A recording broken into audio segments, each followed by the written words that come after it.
excused. Hello, this is episode 3 of our Creatively Unworthy Podcast. I'm Rebecca, and this is Larry. And today we're going to be talking about putting yourself out there online and being brave and trying to hit that dopamine high and pursuing your creative career. Also get your work seen and bought and make some money at it. Yeah, hopefully. Which is the goal. So you were describing before we started that you decided to put some of your work on what was on Instagram. Yeah, Instagram and DeviantArt. They're really. How'd you feel before you were about to do that? It was kind of anxiety provoking because I haven't done that before, and you always feel like the internet's kind of a mean, toxic place, which it is, but like it's not. People aren't just gonna find you and instantly start attacking you. Mm-hmm. And I was really surprised how positively my art was received, especially since I'm still learning and I have a lot of room to grow. So you got good feedback. Yeah. Great. And what if you got bad feedback? What would you do? What? What if somebody didn't like? They're not going to, but what if somebody wrote some bad comment or something? I'd ignore it.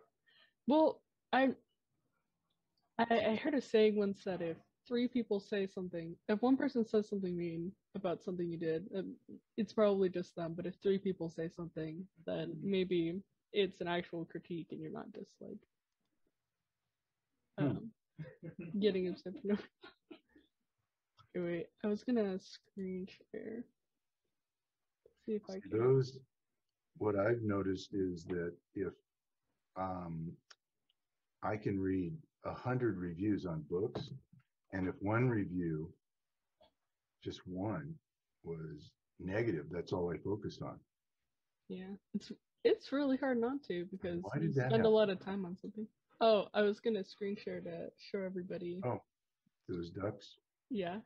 That's ostrich ducks. They're ostriches. Yeah, they're fun. But this is DeviantArt and this is Instagram. Wow.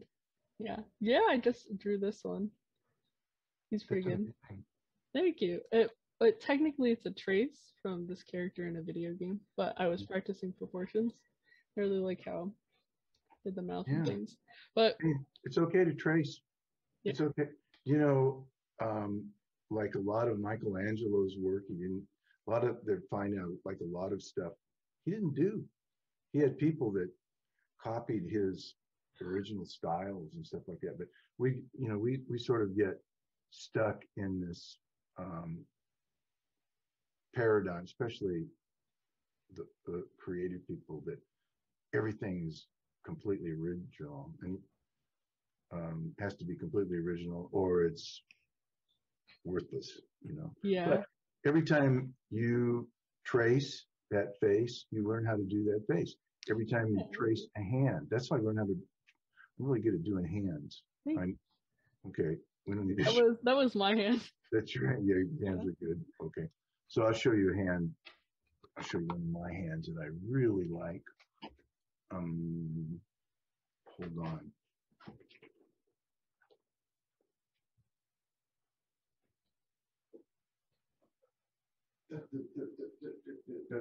Sorry. Click. I don't know. Can you see her hand? Yeah. Wow. Oh my God. And it almost looks like the creases and things are the hardest parts. 3-dimensional and everything like that. Yeah. So, I practiced. I'm good at hands, but I used to copy my own hand. I would trace my hand, and every time you do that, I'm going to get rid of those ostriches because that's all I'm looking at right now. I want to see your. All right. Not that one. How about just back to. How about I was gonna. Okay. if you put it on speaker, it shouldn't be showing the. That's good. Did you do that one? What this? Yeah. No, I was gonna show you Krita, which is if anybody wants to do art online, this is a free program that you can do. Wow. So it's like this is that Oh. thing that I've been trying to color, and since I have this weird stylus, I can doodle on them. Mm-hmm. That's amazing. Yeah. Well, send more. I guess I'm still analog. I'm just like paper and pencil and stuff like that. Yay, there you are. Yeah, that's the stuff of the future. But well, I really like what you said, because I feel like the art community is kind of gatekeepy with that, in the sense I that have artists that are farmers that have farm thoughts. if you don't if you don't do everything just from memory, it doesn't count, which is kind of sad. Stupid. That's kind of dumb. Even references you can't use. Yeah, it's also, I was going to say, if you're a writer, sometimes, copy what, not copy to say it's yours, but practice what your favorite authors write, the way that they start a chapter, It's called reverse engineering. I mean, that's what everybody's yelling at the Chinese about, because they reverse engineer everything. They have this philosophy: if they buy a software program, they own that, and they can then reverse engineer it and create something different. And they don't think there's anything wrong in that. Now we do, so it's just a matter of trying to get agreement between like these countries about that sort of thing. But when it comes to art, like there's like they'll say some people have to have structure to draw something, or structure to paint something, write something, and other people don't. It doesn't matter. There's no real rules. It's just you don't want to limit yourself while you're learning. I mean, learn from the great masters. Yeah. Copy what they did. Things are never what they. When you see them, the finished product, you don't see the underneath product. And I'm going to show you something. And also, like, how do you learn to shade and color and things if you never look at anything to reference that? Yeah. Remember how I always want to try to find something really quick, and then I can't ever find it? Yeah. I'm going to try to attempt to do that. Can you pause okay. it? Yeah, I'll pause it. We're going to go on a little timeout. Everybody knows who this guy, well, maybe everybody doesn't know who he is, but that's President Roosevelt. And everybody knows his famous speech, or maybe you've heard his famous speech, when they show the beginning of World War II, after the Japanese had bombed Pearl Harbor. He said this over the air, and I'll just quote the first sentence. It was, "Yesterday, December 7th, 1941, a date which will live in infamy. The United States of America was suddenly and deliberately attacked by naval and air forces by the Empire of Japan." That's not what he wrote originally. Here's what he wrote. It was, this is a copy of a draft, and the word infamy, what he originally said was, "This will go down in history," and he crossed it out and put in the word infamy. Now you'd never see this. Look at how, this is the draft of one of the most famous speeches ever. But you'll never see this one. I happen to find it somewhere, and I've kept it to show people because what we do is we judge our writing, or we judge our art on other people's finished products, and we'll do this comparison. By the way, kiss of death for artists, comparison. Yeah. You want to, kill your creativity, compare it to somebody like famous. That is so true. Like the beginning of this week, I'm just getting into drawing, right, and doing all that art. And then I'm scrolling through Instagram and everybody else I'm following, and I'm seeing all these beautiful, beautiful pieces of art, and I'm just thinking, wow, like I have a long way to go. I'm not like this person yet who spent 7+ hours doing whatever this is. And I don't know. It's really hard not to try Have to to think like compare. Well, that. it's called being a human being. You're going to Yeah. compare. But I'm just telling you, it's like, Yeah. I have all these charts to remind myself of things because when you're in the middle of all that, it's really difficult. And then I always tell you to pause while I find them. So, Yeah. so I think I can grab one about comparison. I This is like that though because I feel like everybody feels like how a true artist works is basically like a printer where you have an idea and you take your pen and go to a piece of paper and you just print out whatever new artwork you have. There's no doodling, there's no scratching it out and writing stuff in at the last second. It's just has to be exactly what it was from your brain or it doesn't count. yeah, and that's complete bullshit. There's nothing like that in the world. Yeah. This is a chart, and I've had this thing for years. I don't know if you can read it, see it, but this is like it says up here, focus on the outcome. I mean, literally, I've had this thing for 20 years, and Really? oh yeah, it's dog-eared, and I got holes in it and everything, but it's, I've got to be great. It's got to be perfect. In other words, if I got to be great, and this is the thing when you're a dyslexic, ADD, or a creative person, there's a lot of psychology as they grew up which we won't go into in this particular episode, but a lot of us have to be the hero of the family, the artist, the hero, we're outside of the conventional. So everybody's looking at what we're going to do. So if you focus on the outcome purely, then it's got to be a great outcome, but like what I've done here is like I wrote the word bestseller and I put comparing causes shame.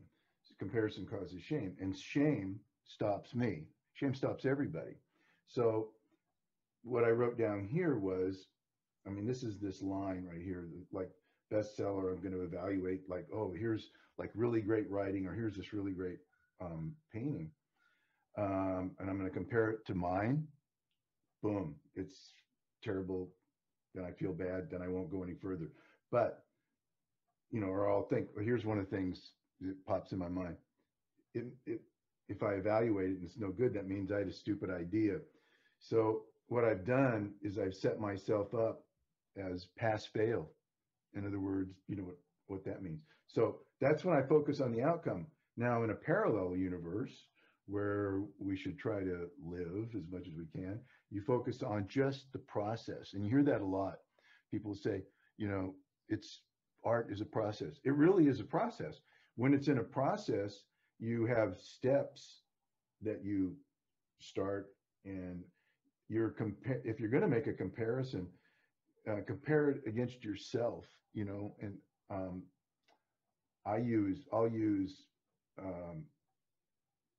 I'll compare like the number of pages that I wrote,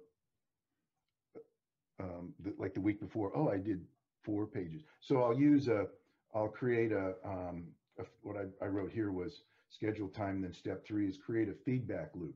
Mine is number of pages because I'm a writer. So using like number of drawings. So that's a much better way to compare, because that comparison is with yourself, and you're not going to get yourself into this shame trance over here of comparing your work to some great work, which we all have a tendency to do. This line is where you want to try to spend your time. It's not going to be perfect. It's a process, and everything is a feed. Everything should be feedback.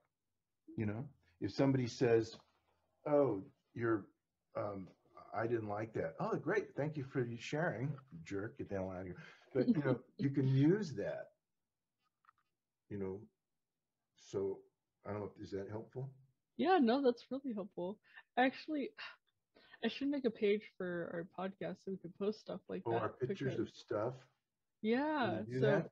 Because is that I've got all like, kinds of things.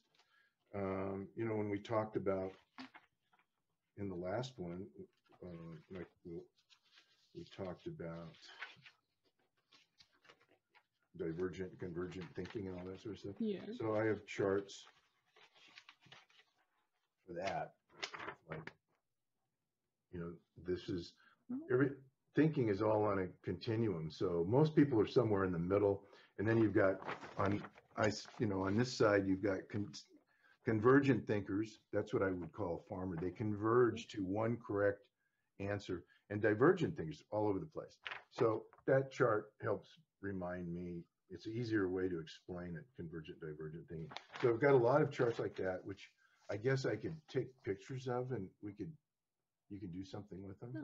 We can put them up for people to see Because because what you just showed, that was amazing. Like, it was. that is total. Yeah, that was the total process. That's like the second you get stuck in that loop where you're just like badgering yourself and like, I have to be the best seller, I have to be great. Like, even while you were explaining that, I was thinking, oh, this is what I'm supposed to be doing. When I finish this, I should start writing on Bloody Money and make sure I write chapter 1 just all the way through and then do this and oh, blah, blah, blah. And then you go to the second half and you were just like, oh, just focus on the process and do this and this and this. And it's like, yes, that's so much better. So much less stressful. It's less stressful. And I wrote, in that picture, one of the things that it sends me into the shame loop. And I've got somewhere diagrams of shame. Now, why do I bring up shame when you? I think you bring up shame because that's like, I feel like the go-to when you're not being creative enough, or when other people judge your art, or when you don't feel like you're making enough progress. Well, that's those are outcomes of shame. But I'll just shame is the self judging the self. That's the best definition I'd ever heard.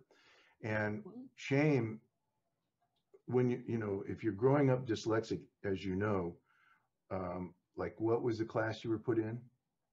The special ed class. How does that make you feel? Not too nice. Not good. Kind of shameful. So what like happens? Like a big old dummy. Like a little dummy. And so we grow up with this shameful things, and we can smile and put on a great face and stuff, but that shame is just like right below the surface, ready to strike, just like that. And when you internalize shame, and this is all done below conscious thinking, all of this stuff is done way below that surface. And it happened when we were really young, so we're not even aware of this. We make decisions about certain things that will trigger shame. And what happens is shame is called the master emotion. And once shame is triggered, it triggers a whole bunch of other emotions and memories and everything that's, deep, especially when you become an old guy like me, like all of these shameful memories that are in there. So my goal for you is for the artists and writers is to not have what I call shame attacks. And what a shame attack is it's like you go into a trance, like a hypnotic trance. I can't do it. It sucks. It's no good. This is you doing comparisons, doing all that, versus I'm in the process. Screw shame and your whole thing. I don't really, I'm not going to go there. And when you're out of that trance, there's good trance and there are bad trances. A good trance is when you're in the zone. You've heard that term. Like a basketball player is in the zone, he can't miss. Michael Jordan was always in the zone. And matter of fact, he wouldn't let anybody talk to him when he was going into a game. He wanted to stay in that zone. Well, you could think of shame as a zone too. You can go into a good zone or a bad zone. The shame will take you into that hypnotic trance called everything you do sucks. Why should I get up? Oh yeah, pandemic. That's great. I probably brought that on when I came back from Cambodia. I probably brought it with, whatever you want to say. or you tune it all out and you focus on the process. And it seems so simple, and it's so hard for most people to do. Well, I was just sharing with you about writing and how last week I really got into writing. I disappear when I'm writing. Nothing is there but the writing. I'm not judging it. I'm not doing anything but writing. That's like I feel like the perfect zone where all artists strive to be while making something. Yeah, yeah. Kind of And, reminds me of the. Have you ever seen the movie Soul, oh, the the new cartoon, Disney one? Yeah, huh? where they describe your Zen moment when he's playing jazz, where just the whole world fades away and it's just all music notes around him. Yeah. Um, I see it advertised, but I haven't watched it. But yeah, that's exactly what I'm talking about. And what happens, it's more important than we think about, because you can trace all of these great artists that have committed suicide or overdosed with drugs. Why do people take drugs? Why do you think they take drugs? Why would somebody take a drug? It's real Um, simple. I I don't know, probably because they're unhappy It's or a trick they're question. yeah, No, it's true. it's not because they're Yeah. unhappy either. They like to be high. They no, they want to change their state. It's pure and simple. They want to change the way they feel. You know, they might feel good, they might feel whatever, but usually they something will tell them that they feel bad. I'm going to change. I'm going to, like, do some super drug that's going to really it's going to alter my state. And as we know, you need more and more and more and more drugs. And what happens if you're a shame-based artist or person, and the Kurt Cobains and all of these famous people that overdose. I mean, look at the just Saturday Night Live, all the number of great characters that were on that show that are no longer around. Yeah. Um, Overdosed on drugs here at the height of their careers, but something wasn't something they wanted to feel, that they wanted to create a different feeling, because usually they were ashamed of all the success. I don't know. I'm making that part up. I don't know Yeah. if they're ashamed of the success, but a lot of people are ashamed of success. They can't believe, it's just like somebody will say, oh, Larry, that painting, that's the one behind you, this one, it's like so great. I just go, It is oh, leave that. fantastic. I know it's good. It's okay. But I don't get into, I'm going to now dedicate my life to doing more of those painting. That's just fun for me. It doesn't mean anything to me. Now, I've been working on this a long, long time. If somebody looked and said, oh, that sucks, I used to take it down, you know. I've sold cars because girls looked at me negatively, driving a new Porsche, and somebody looks at me the wrong way, and I go, oh, because driving the Porsche for me, a shame-based person, was putting out, look how successful I am in my new Porsche. I'm driving down the road in this expensive car. Actually, it was a Ferrari. And she looked at me and flipped me off, this cute girl. And I thought, oh, I was devastated. I hated the car after that. Got rid of it. What? That's a shame-based person. Luckily, Yeah. I've had people that I've had lots of help and worked on myself over the years, so that, to not be affected the way I was when I was your age. But, when you're younger and nobody tells you this stuff, because, and again, this goes back to our farmer-based education system. Education is really about teaching younger farmer, or convergent thinkers to grow up and be school teachers and principals and PhDs and Yeah. doctors and lawyers and I think such. there's a study done about what you learn from school, and it's you learn to be better at school, or you Yeah, learn to be a better teacher, or yeah, you whatever. learn. I like that. You learn to be better at school. That's Yeah. true. But you'll always hear about a lot of these great artists or great inventors, or you know, every one of them almost dropped out of college or dropped out of something, because they dropped out because they saw it was a waste of their time. Yeah.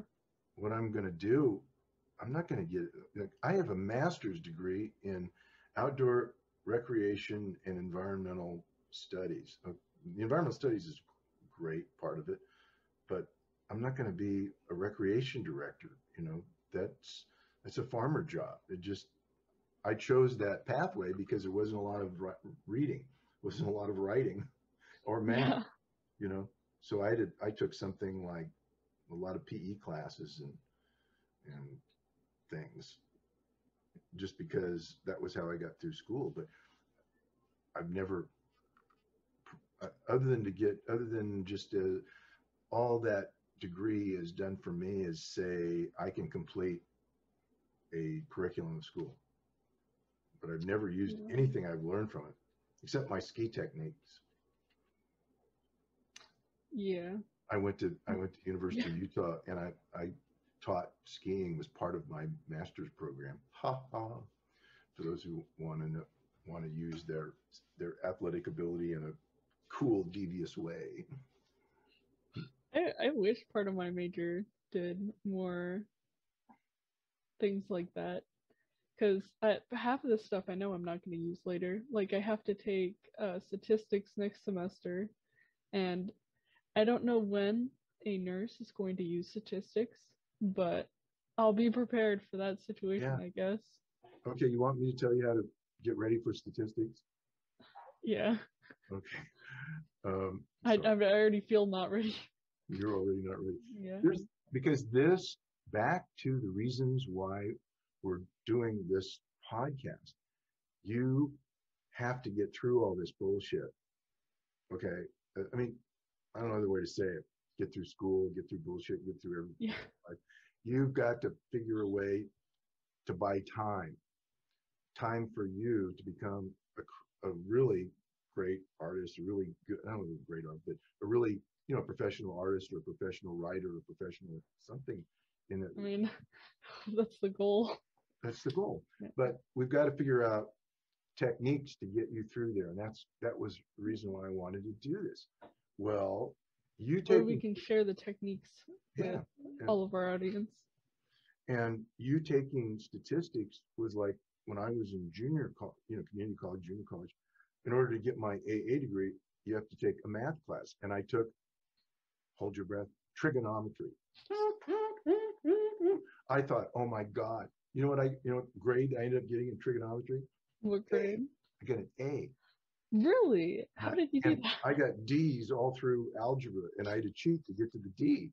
No, it was because my teacher was a visual, and trigonometry and geometry are visual classes. Statistics, oh my God, it's so visual. I mean, Really? You have to create dopamine around that class if you're going to enjoy it. But I got to tell you, statistics changed every presentation I've ever made, because you can show a visual presentation of, okay, I'll give you an example. So, and I can grab this just like this. Everybody's seen this. On sale, salmon, and see the little 100% sustainable, what does it say? Sustainable seafood. Okay, bullshit. This organization is part of the donation is by the huge conglomerate of international the commercial fishing industry that uses these fishing lines to dredge the bottom of the ocean and catch all these fish. Anyway, so in making there's a documentary on it right now, right on, I think it's either on Prime Video or on Netflix, but you got to watch it. It's the best documentary I've ever seen on exposing the fishing industry. Like, now I know that salmon, that beautiful pink salmon, was gray when it was a farm, because this is a farmed fish, and that was dye put into it. And you can actually dial up the color of the salmon that you want. But the term sustainable fishing it's a lot. It's not the sustainability. Actually, if you want to have sustainability in fishing, stop eating fish. That's the bottom line from this documentary. But now my point. Sorry, it's taking so long. Yeah. The statistics in the guy's documentary, he talks about these I'm sorry, I diverge, but you know how we're always told to never use plastic straws. Plastic straws, they've killed the fish and the dolphins. No, it's bullshit. Plastic amounts for like 0.0000000% in straws isn't even measured. So that you can show this in the statistics. What's really killing the fish, what they find inside of these whales that beach themselves and all these other things, fishing line. And the visual presentation that they use they use the statistics to draw the presentation. They say there's a fishing line that you every day could wrap around the earth like 5 times. And they show this round and round. That's all statistical stuff. In other words, you can use statistics for your fight against, to prove that this is like, this label is just bought for by the fishing company that wants to sell that. It's a scam. There's no such thing as sustainable fishing unless you don't eat fish. In other words, if you quit eating fish, then they'll be able to get back to nature. So statistics is so freaking important. It's like, so see what I'm doing? I'm doing all this to create dopamine in your brain. Like, wow, this is exciting. I never thought about statistics. Oh my God, I've got some of my best books, and I've taken class. I've spent, well, this one course was fine. It doesn't matter how much it was. One of the nice things about making a lot of money and you get older and stuff like that is I can hire the best of the best to learn things. And I took a class from this Yale eminent professor of statistics, and he has these books which I'll show you about. It's called How to Turn like 2 dimensionals into 4. And he's got a bunch of different names for his books, and of course I can't right off the top of my head think of his name, but I'll get it for you. But when you take these classes and you find out, oh my God, this is so exciting, then when you go to take your statistics class, you're ready for it. Oh, good. Now I've created meaning. And what the artist needs, I need meaning before I'm going to attach my excitement to this subject. Economics, boring, unless you want to put a really cool meaning about, maybe it can make the difference between me being able to travel around the world like I do, live in multiple places, in Asia, and spend like, some people, they go, I'm going to go on a vacation for the weekend. I go on a vacation for 9 years. I mean, I always wanted to stay in one place for a long time and learn the language and get to know the people and become part of the community. I can do that. Yeah. And I can do that because I forgot what my point was, but has something to do about creating meaning. That was it. That's what I wanted to say.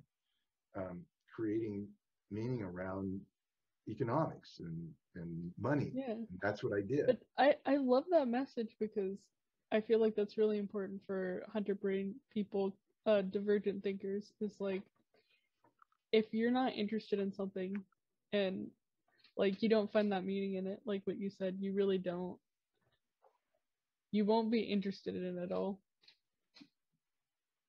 And in the same token, you can make your art really not interesting if you take all the meaning out of it and keep comparing yourself to other people and make it really stressful. Be like, well, there's not even a point to me doing this, so why am I even here? And blah blah blah blah blah. The guy that I was telling you about, his name is Edward Tupp. That's his name. And he's this Yale professor, and he's written all these different books. One is The Visual Display of Quantitative Information. See if you can see that. So you might think, oh my God, the visual display of quantitative information. This is a hunter brain on steroids. This guy is freaking amazing. He's got, okay, so we're back to getting you excited about statistics, and I'm going to show you my favorite chart, which I can pull these out the air anytime, any place. This is the famous march that Napoleon took from when he invaded Russia, and he went all the way to Moscow. This was done, you know, like back in 1812 to 1813. So it's a long time ago, right? But if you were to read about it, this was the number of men. He started with 500,000 men, went all the way to Moscow, and then all the way back, and ended up with like 10,000 men. Well, they parked 5,000 up here, so 10,000 men. So you would think, what a battle! This guy, I mean, the Russians just kicked their butt. No, not really. Here's what statistics will do. What this guy did was, it's called Napoleon's March to Moscow, the War of 1812. He laid this out, the numbers. This is the numbers of men as we're going. This line down here, oh, this is the temperatures. Remember, it was in the winter, and some of these temperatures are below, like 21 below, 24 below, on it, and it just shows the degrees. And because when you read about this story, when Napoleon was coming back, he was driving in his cart over the bodies of his own soldiers that were frozen to the ground. They weren't adequately dressed, and look, they lost 500,000 men to get there, and that's how many got back. And you would think they were fighting like hell. No, they had a little few skirmishes, but it was mostly the weather. This is what statistics does, and this is an amazing chart. Talk about a great piece of artwork. And he has more things like that, you know. And he also will explain things like statistics on cancer, which, you know, nobody wants to talk about. And he'll show the rescission rate of different kinds of cancers. Well, once you see that, you go, oh my God, the rescission rate, or rescission, does that mean the chance of being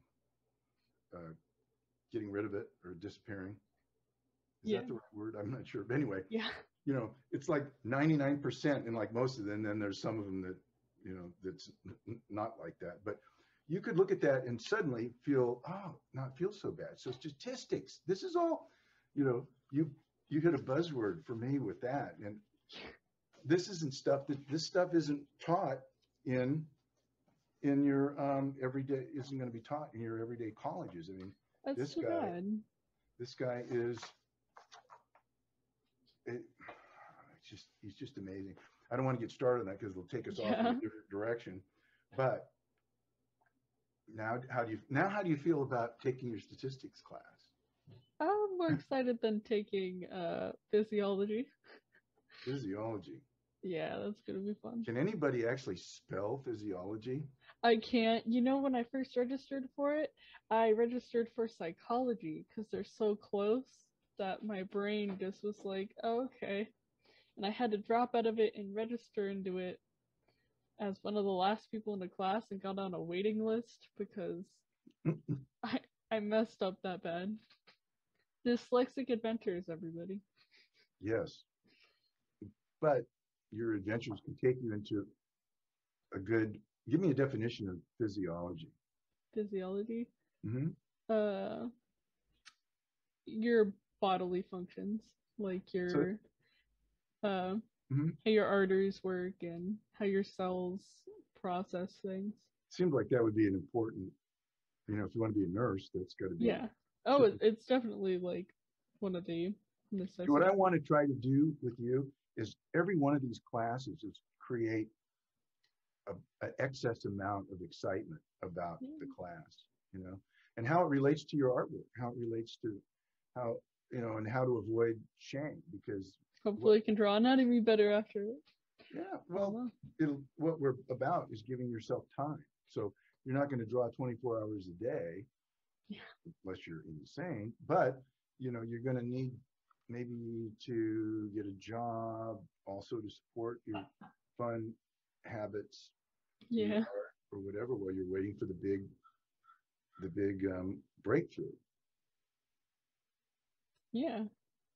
And I don't know. That's why I'm trying to go for nursing so I could have a stable career and then have my art on the side That's been taught to you until by I can that's move another into. one of those things we're told, that we have to have a stable career. Um, this coronavirus has taught a lot of people there's no such thing as a stable career. Nothing is guaranteed, except in the farm world, it's always guaranteed, because they use words like um, um, sustainability. It's such a bullshit word. There's nothing that's sustainable. Sustainability is your government sustainable? We hope so. Your income, is it sustainable? Yeah, if you keep a job, it's sustainable. But there's so many factors that can, these are marketing words used by people that are trying to raise money, or trying to show, an investor that how secure this investment is, or how secure this um, nonprofit is. It's sustainable. Really, you know, uh, ask Cambodia if the country is sustainable. They didn't start a war; it was started next to them. And they just happen to be in the wrong place at the wrong time. But anyway, so what other questions did you have? Because I think I'm getting off the subject a bit. Yeah. But we could we could talk about how to get started online, because last time we did a stream after we got off, you were talking to me about kind of like dopamine rushes, and how you always start your trying to get into writing something by getting really kind of like what we were just talking about now, getting really hyped for it and getting excited for it. Yeah. And I don't know, I really took that to heart, and I started trying to put more of myself online. And I noticed that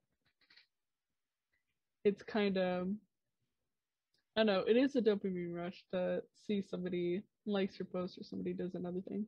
It's also kind of difficult because you don't know what people will like, and you don't know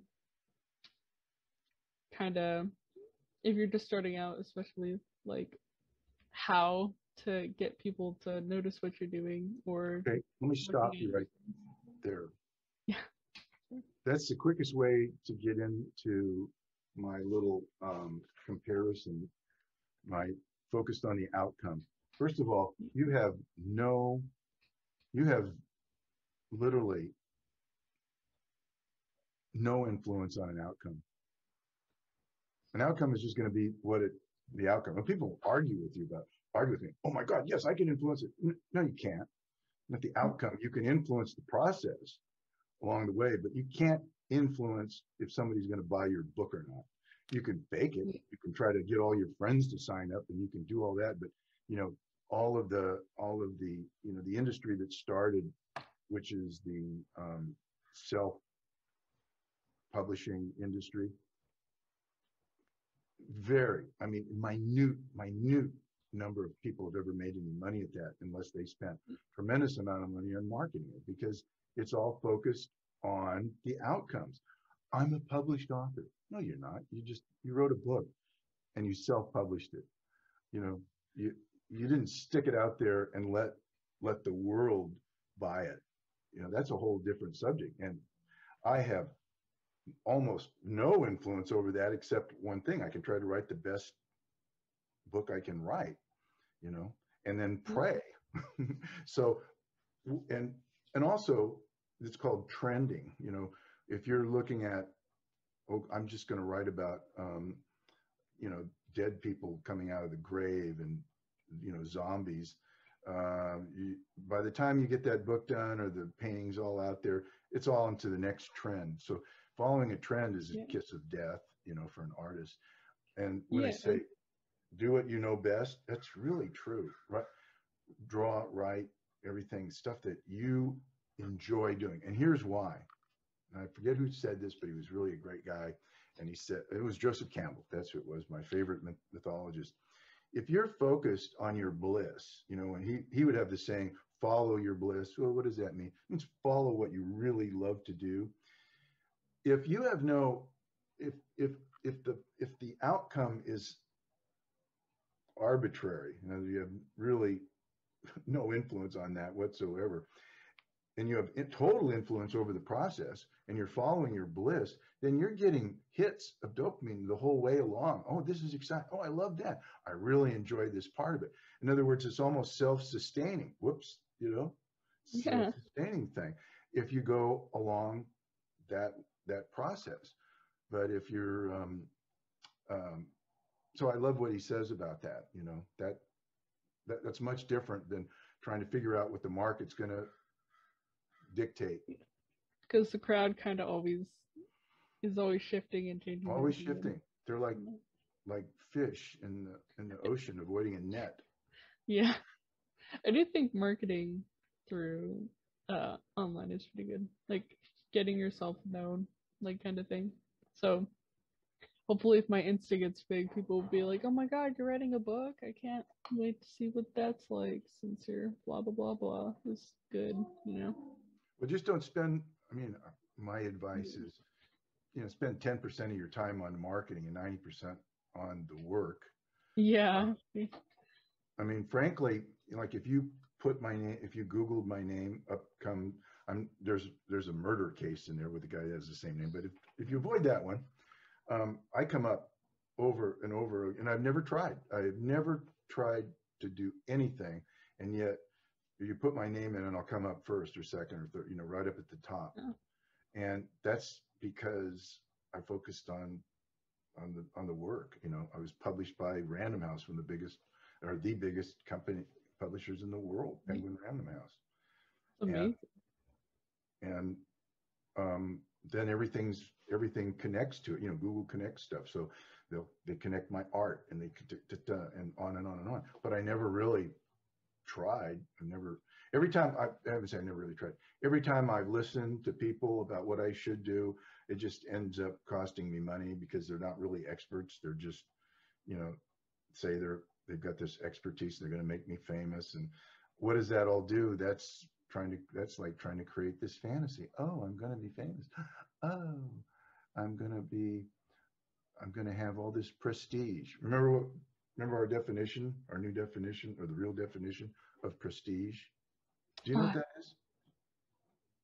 Yes, but not the new definition. People want prestige in this country, right? Do you know what it means? It's a French word. It means faking it. Fake. Prestige means fake. Really? That's the origin of that word.